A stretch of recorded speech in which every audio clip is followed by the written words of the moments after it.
ஸ்ரீ மாதிரி நமகா சென்னை அடையார் சர்வசக்தி பீடத்திலிருந்து அருள்வாக்கம்மா ரேணுகா தேவி. இன்றைய பதிவில் நம்ம என்ன விஷயம் பார்க்க போகிறோம் அப்படின்னு பார்த்தீங்கன்னா, வீட்டில் சாம்பிராணி போடக்கூடிய பழக்கம் நம்ம எல்லாருடைய குடும்பத்திலையும் உண்டு.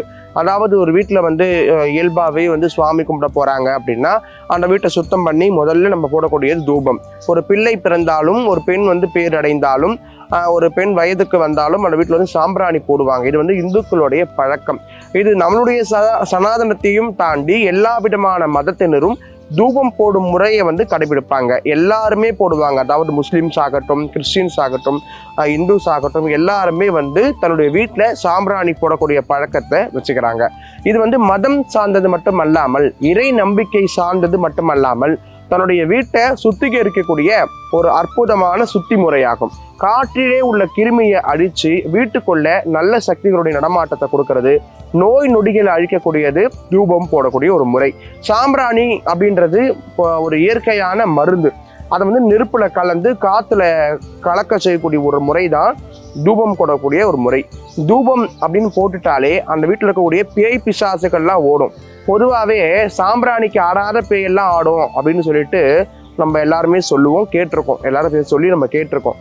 ஆக சாம்பிராணிக்கு எல்லாமே பயப்படும். சாம்பிராணி சகலத்தையும் சாதிக்கக்கூடியது. அப்போ இந்த சாம்பிராணியை மிக மிக அற்புதமான ஒரு பொருளாக, மூலிகை கலந்த திரவியங்களாக நம்ம வீட்டில் நம்ம சாம்பிராணி போடுறோம் அப்படின்னா நிச்சயமா பேய் பிசாசுகள் அண்டாமல், நம்ம வீட்டுக்குள்ள நோய் நொடிகள் வராமல் இருப்பதற்கு ஒரு அற்புதமான மூலிகை சாம்பிராணியை பற்றி நான் சொல்கிறேன். கடையில் கிடைக்கக்கூடிய ஒரு சின்ன சின்ன பொருட்களை கொண்டு நீங்கள் சாம்பிராணி போட்டுக்கலாம். இது என்னென்ன பொருட்கள் தேவை அப்படின்னு பார்த்தீங்கன்னா, முதல்ல சுத்தமான பால் சாம்பிராணி வாங்கிக்கோங்க. அதில் ஒரு 1/4 கிலோ நீங்கள் சாம்பிராணி வாங்கிக்கிறீங்கன்னு வச்சுக்கோங்களேன். ஒரு 50 கிராம் மருதாணி விதை, ஒரு 50 கிராம் வெண்கடுகு, கருஞ்சீரகம் 50 கிராம், அப்புறம் கருங்குங்கிலியம் 50 கிராம், சிகப்பு சந்தனம் 50 கிராம், சந்தனம் 50 கிராம், வெண்குங்கிலியம் ஒரு 50 கிராம், படிகாரம் ஒரு 50 கிராம், நாயுருவி விதை ஒரு 50 கிராம். நான் சொன்ன பொருட்கள் எல்லாமே இது ஒரு லிஸ்ட்டாக கீழே டிஸ்கிரிப்ஷன் பாக்ஸில் நான் கொடுக்க சொல்கிறேன். இந்த பொருட்கள் எல்லாமே வாங்கி பொடி பண்ணி வச்சுக்கிட்டு நீங்கள் நான் சொன்ன இந்த பால் சாம்பிராணி கூட கலந்து தேங்காய் மட்டையை எரித்து, அல்லது தேங்காவுடைய அந்த மட்டை இருக்குல்ல, தேங்காய் கொட்டாங்குச்சின்னு சொல்லுவாங்க, சிரட்டைன்னு சொல்லுவாங்க, அந்த சிரட்டை எரித்து நீங்கள் சாம்பிராணி போடுறீங்க அப்படின்னா எப்பேற்பட்ட பேய் பிசாசும் ஓடும், செய்வினையும் ஓடும், துர்சக்திகள் எல்லாமே நம்ம வீட்டு விட்டு போயிடும். நல்ல சக்திகள் நம்ம வீட்டில் குடியிருக்க ஆரம்பிச்சிடும். நோய் நொடிகள்ல இருந்தும் நம்ம பாதுகாத்துக்க முடியும்.